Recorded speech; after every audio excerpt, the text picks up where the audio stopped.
Hello students, welcome to my YouTube channel Himadri's physics tutorial. আজ আমি class 10-এর আলো পড়াবো। অলরেডি তোমাদের দুটো ক্লাস নিয়েছি আমি আলোর উপরে।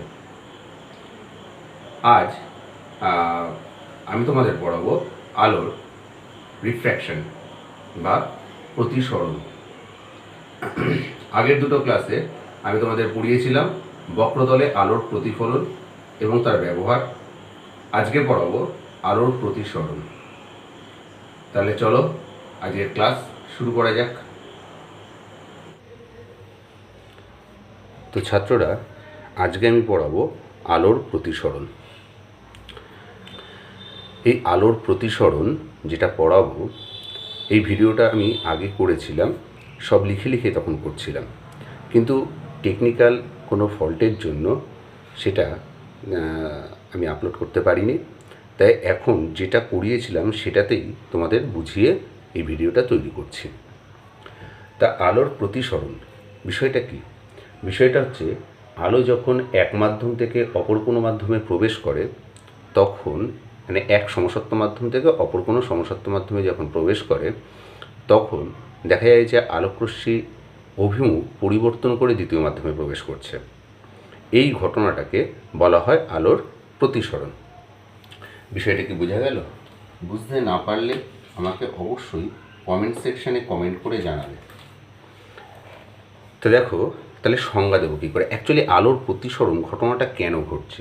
ঘটনাটা এই কারণে ঘটছে, আলোকরশ্মির যে বেগ, আলোর বেগ, সেটা এক এক মাধ্যমে এক এক রকম। অর্থাৎ মাধ্যম পরিবর্তনের জন্য এর বেগও পরিবর্তিত হয়ে যায়, এবং বেগ পরিবর্তন হওয়ার ফলে তারা এক মাধ্যম থেকে আরেক মাধ্যমে এই অভিমুখ পরিবর্তন করে প্রবেশ করে। এই ঘটনাটা হচ্ছে আলোর প্রতিসরণ। তাহলে সংজ্ঞা বলবো কি? সংজ্ঞা দেখো, আমি অলরেডি লিখে রেখেছি।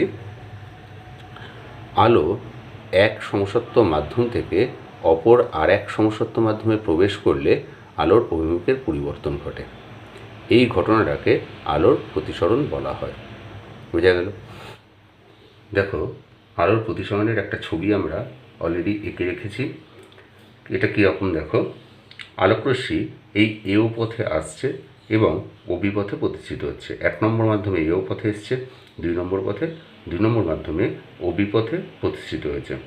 তাহলে ও বিন্দু হচ্ছে আপতন বিন্দু, আর এই যে রেখাটা রয়েছে এটা দুটো মাধ্যমকে আলাদা করেছে, মানে এটা কি বিভেদ তল। এন ও এন প্রাইম এই বিভেদ তলের উপরে ও বিন্দুতে অঙ্কিত অভিলম্ব, মানে 90 ডিগ্রি করেছে তলের সাথে। যে অ্যাঙ্গেলে এটা আপতিত হলো সেটাকে আই দিয়ে ডিনোট করেছি, একে বলে আপতন কোণ। তাহলে অ্যাঙ্গেল এ ও এন হচ্ছে আপতন কোণ, এবং angle B O N prime এটা হচ্ছে প্রতিসরণ কোণ, যাকে আমরা আর দিয়ে ডিনোট করেছি। তাহলে এও হচ্ছে আপতিত রশ্মি এবং ওবি হলো প্রতিষ্ঠিত রশ্মি। এন ও এন প্রাইম হলো অবিলম্ব, ও বিন্দুটা হলো আপতন বিন্দু।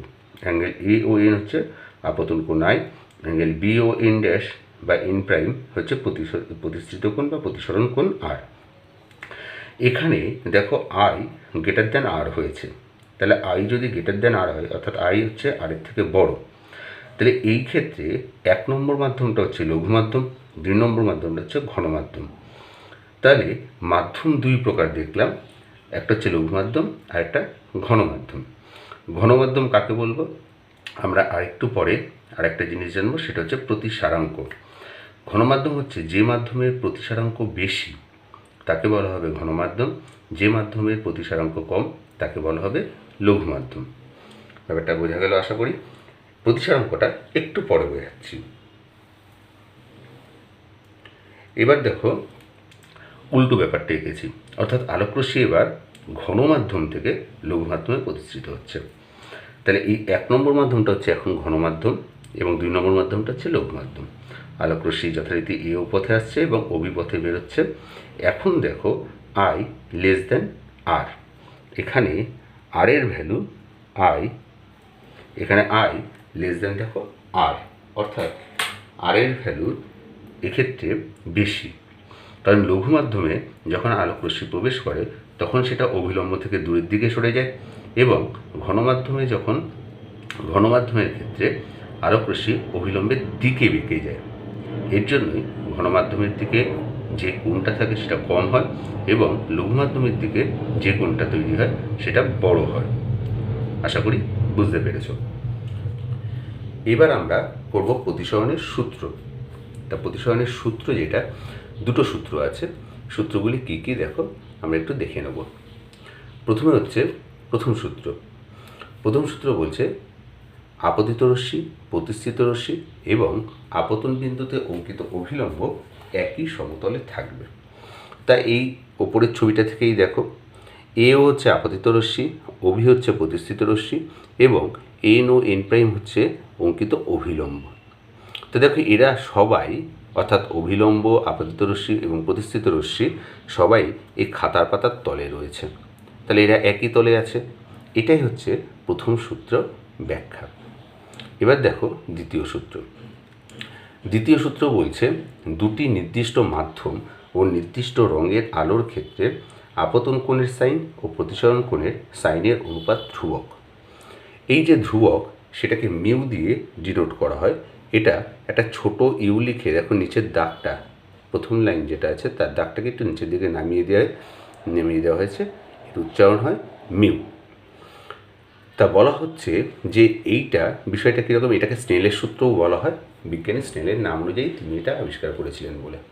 তা স্নেলের সূত্রটা কীরকম হবে দেখো, বলছে আপতন কোনটা না, এ ও এন যে কোণটা আছে সেটা হচ্ছে আপতন কোণ, এবং বি ও এন প্রাইম হচ্ছে প্রতিসরণ কোণ।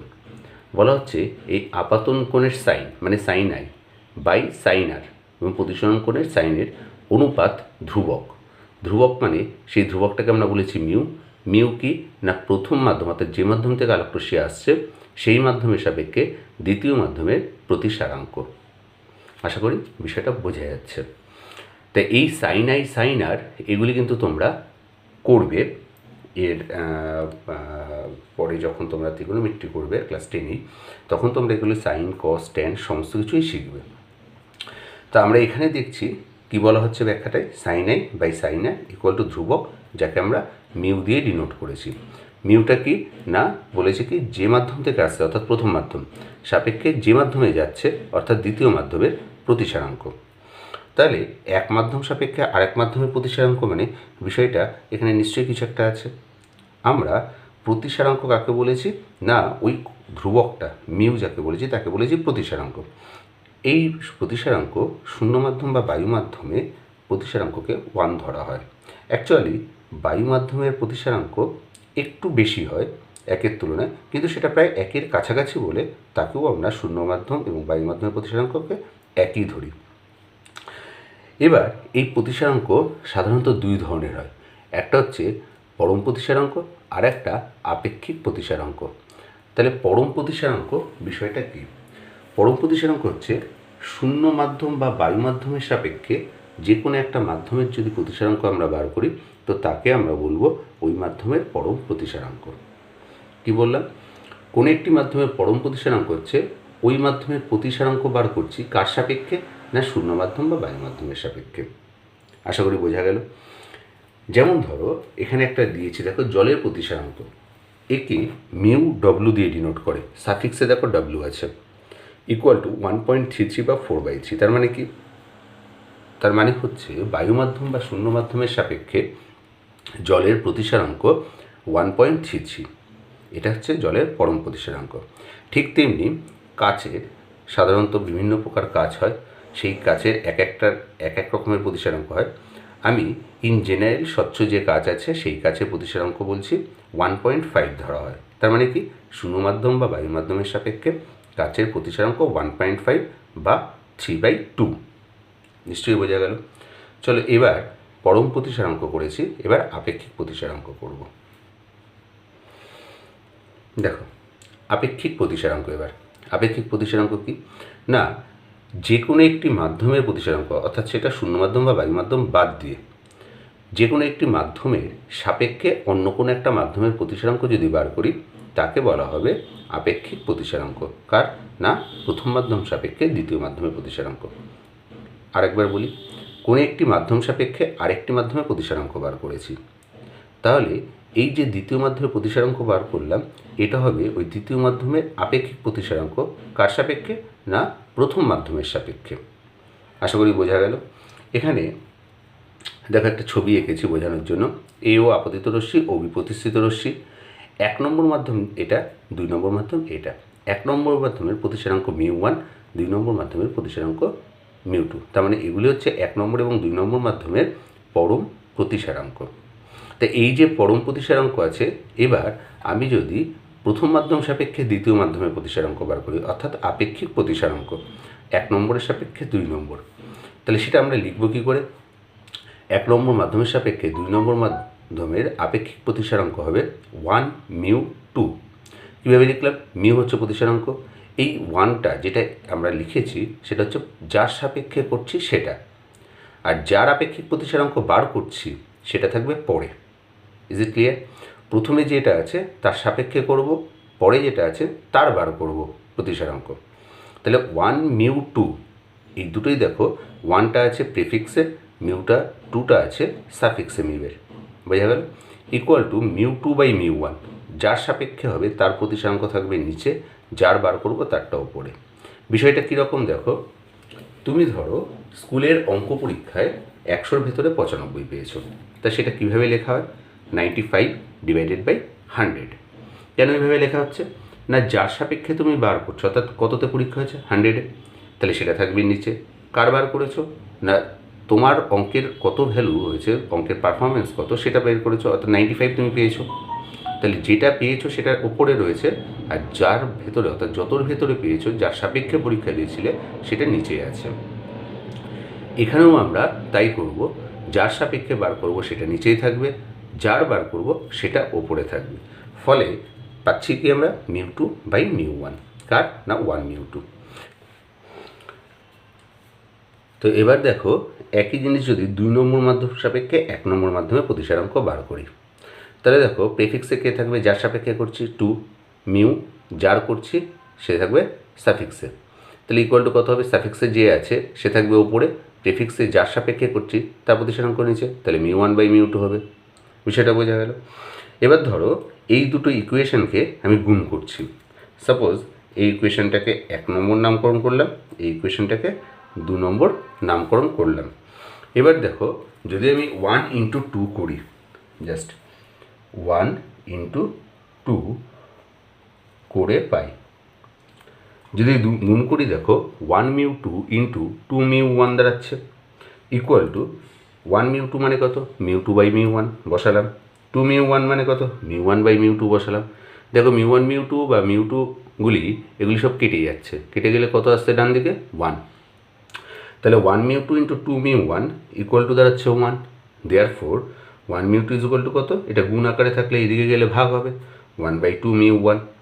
তার মানে আমি কনক্লুশন কী করতে পারি? যে কোনো একটা মাধ্যম সাপেক্ষে অপর মাধ্যমের প্রতিসারাঙ্ক ইকুয়াল টু 1/, দ্বিতীয় মাধ্যম সাপেক্ষে প্রথম মাধ্যমের প্রতিসারাঙ্ক। মানে কি? দ্বিতীয় মাধ্যম সাপেক্ষে প্রথম মাধ্যম প্রতিসারাঙ্কের অনন্যক হবে প্রথম মাধ্যম সাপেক্ষে দ্বিতীয় মাধ্যমের প্রতিসারাঙ্ক। নিশ্চয়ই বুঝতে পারলে বিষয়টা। এবার দেখো, আমরা করব আলোকরশ্মির চ্যুতি।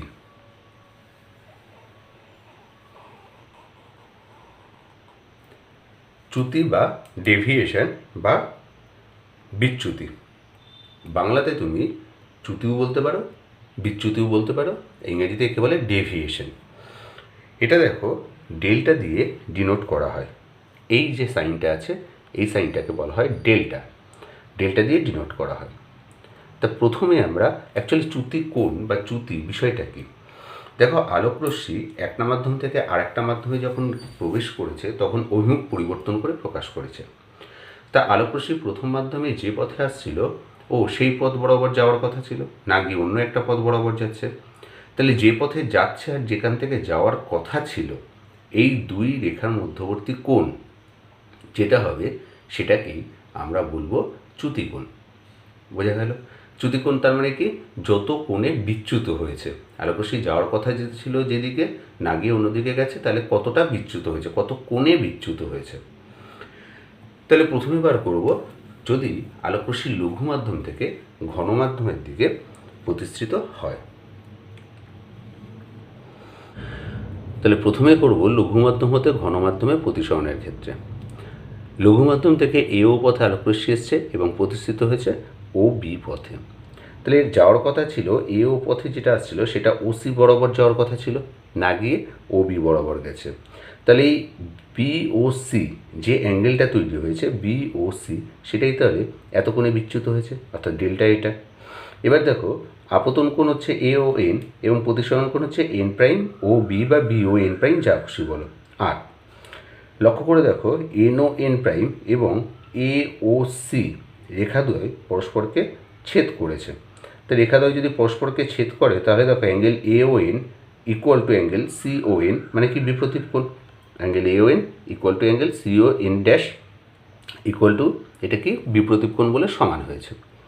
এবার তাহলে এখানে কত তৈরি হয়েছে, সি এন প্রাইম ও বি আর বি ও সি দুটোর যোগফল তাহলে আই এর সাথে সমান।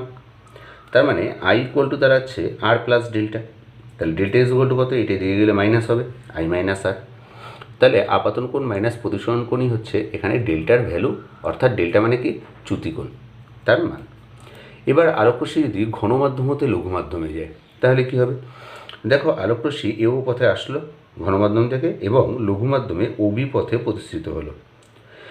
ওবিটা এখন দেখো আর গ্রেটার দ্যান আই, তাহলে যাওয়ার কথা ছিল এ ও সি পথে, না গিয়ে ওবি পথে গেছে। তাহলে ডেল্টা কোনটা, না বি ও সি, এই অ্যাঙ্গেলটা হচ্ছে ডেল্টা। তাহলে এটা যদি ডেল্টা হয়, আবার দেখো এ ও সি সি যে রেখাটা আছে এ ও সি আর এন ও এন ড্যাশ এরা পরস্পরকে ছেদ করেছে। তাহলে বিপরীত যে দুটো কোণ তৈরি হয়েছে তাহলে তারা কি বিপ্রতীপ কোণ। তাহলে এই বিপ্রতীপ কোণ তাহলে এটাও আই হবে, দুটো সমান হয়। তাহলে এখানে দাঁড়াচ্ছে দেখো এটা I plus delta equal two হচ্ছে আর এর ভ্যালু, বোঝা গেল। তাহলে চ্যুতিকোণ যদি ডেল্টা হয়, এখানে এন ও এন হচ্ছে আই এবং বি ও এন ড্যাশটা হচ্ছে আর। তাহলে যেহেতু A O N equal to N prime O C equal to i, therefore i plus delta equal to r, i plus delta equal to r. তাহলে delta is equal to কত দাঁড়ালো, আর minus I. তাহলে এক্ষেত্রে প্রতিসরণ কোণ minus আপতন কোণ হয়েছে। তাহলে তুমি এর থেকে কনক্লুশন কী করতে পারো, না চ্যুতিকোণটা সবসময়ের জন্য আপতন কোণ এবং প্রতিসরণ কোণের অন্তর্ফলের সমান হবে। এক্ষেত্রে যে কোণটার মান বেশি হবে সেটা মাইনাস, যার ভ্যালুটা কম হবে, যে কোণের মান কম হবে মাইনাস সেটা। প্রতিটা ক্ষেত্রেই দেখো তাই হয়েছে। যখন ঘন থেকে লঘু মাধ্যমে প্রতিষ্ঠিত হয়েছে তখন প্রতিসরণ কোণের মান বেশি আপতন কোণের তুলনায়, তখন হয়েছে আর মাইনাস আই। আবার যখন লঘু মাধ্যম থেকে ঘন মাধ্যমে গেছে তখন আপতন কোণের মান বেশি প্রতিসরণ কোণের মান কম, তখন হয়েছে আই মাইনাস আর। আশা করি বুঝতে পেরেছ। তাহলে চলো এবার নেক্সট পার্ট করা যাক। এবার আমরা করব সমান্তরাল কাচফলকের মধ্য দিয়ে আলোর প্রতিসরণ।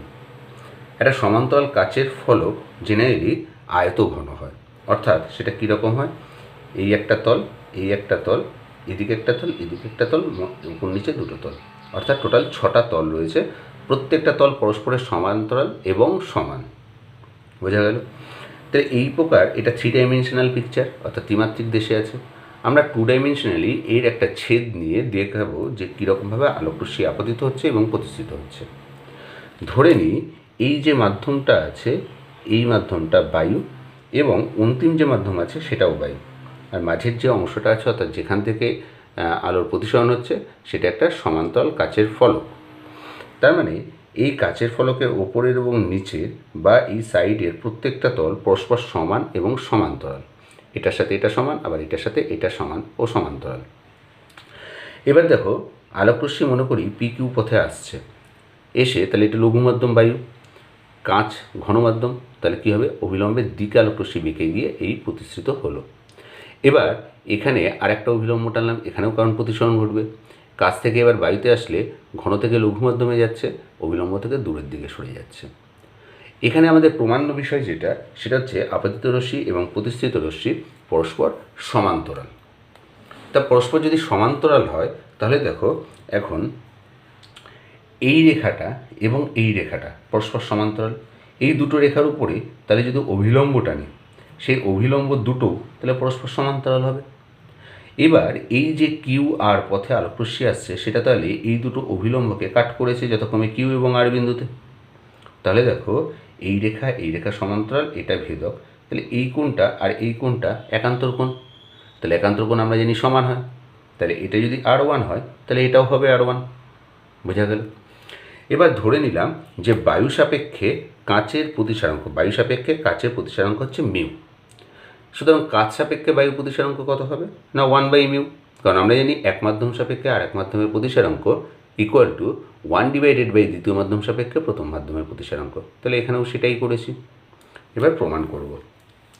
প্রমাণটা দেখো, প্রথমে কিউ বিন্দুতে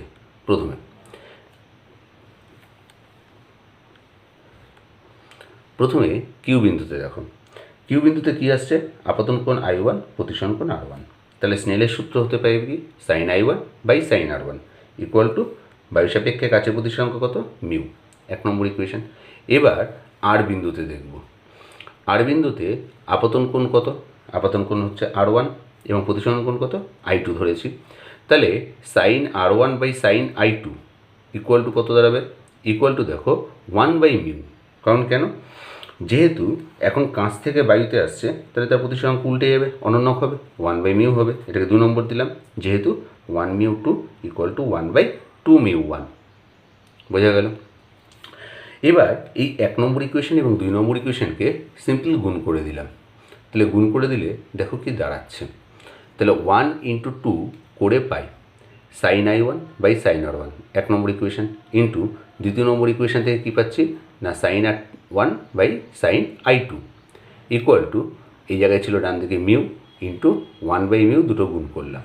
তাহলে গুণ করলে মিউ কেটে যাচ্ছে। আবার দেখো sin R1 এবং sin R1 কেটে যাচ্ছে, তাহলে পড়ে থাকছে কত? sin I1 by sin I2 equal to 1। sin I1 by sin I2 equal to 1। তার মানে sin I1 equal to sin I2। Therefore আমি কী বলতে পারি? I1 equal to I2। Therefore PQ রশ্মি এবং RS রশ্মি সমান্তরাল। যেহেতু I1 I2 সমান্তরাল হয়েছে তাহলে ওই রশ্মিদ্বয়ও সমান্তরাল হবে। I1 I2 সমান্তরাল হলে এই দুটো রশ্মি পরস্পর সমান্তরাল হবে। তো এটা কখন খাটবে? শুধুমাত্র যখন যে মাধ্যম থেকে এসছে, অন্তিম যে এসছে কোন মাধ্যম থেকে? বায়ু মাধ্যম। অন্তিম যেখানে প্রতিষ্ঠিত হয়েছে সেই মাধ্যমটাও যদি বায়ু হয় তাহলেই একমাত্র এই ঘটনাটা ঘটবে। বুঝতে পারলে? আশা করি বুঝতে পেরেছ। তো স্টুডেন্টরা, এই ছিল আজকের ক্লাস। আবার নেক্সট ক্লাসে আসবো তোমাদের সাথে, নেক্সট ভিডিওতে। ততদিন তোমরা সবাই ভালো থেকো। যারা চ্যানেলটি এখনও সাবস্ক্রাইব করোনি তারা অবশ্যই সাবস্ক্রাইব করে নিও। যারা সাবস্ক্রাইব করেছো তাদের অসংখ্য ধন্যবাদ। তোমরা বাড়িতে এই পড়াগুলি খুব ভালোভাবে প্র্যাকটিস করো। আশা করি কোনো প্রবলেম হবে না। মাধ্যমিক পরীক্ষার প্রস্তুতি নিও। তো ততদিন ভালো থেকো। আজ এই পর্যন্তই থাক।